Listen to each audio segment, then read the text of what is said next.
Hello guys, good morning. 9 o'clock po dito sa sobrang init. So napag-isipan po namin it is gaano kainit dito. Nagdala po ako ng isang itlog.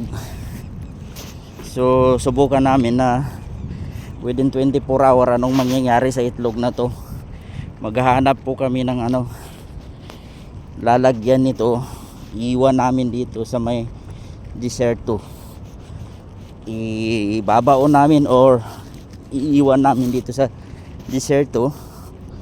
So bukas titingnan namin sa mga ganitong oras, titingnan namin anong nangyayari ulit mangyayari sa itlog na to. Where we put this one? We will bury it. We buried. Yeah, buried it. Hard, it's hard. Yeah. Yan. Lilibing po nung kasama ko. So titingnan namin kung gaano ba talaga kainit dito. So itlog. Much better maybe no silopin. Okay. We take out silopin. Tanggalan namin ang silopin puro yung itlog. This is for only experiment.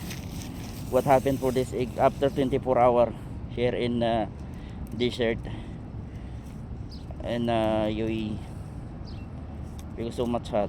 Okay, and then that cellophane put here so that we know, just tie it so that we know where is it tomorrow.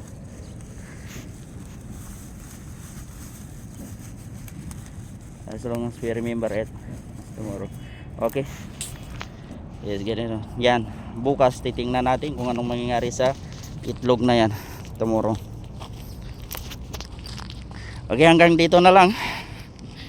Ito yung kasama ko, si Mr. Clinton. This is my companion now, Mr. Clinton. We're trying. That's why I'm covering my head. Yeah. We will trying to experiment that one. The egg. We'll see tomorrow what happened tomorrow of that egg. Okay. Thank you very much. Much love and God bless po.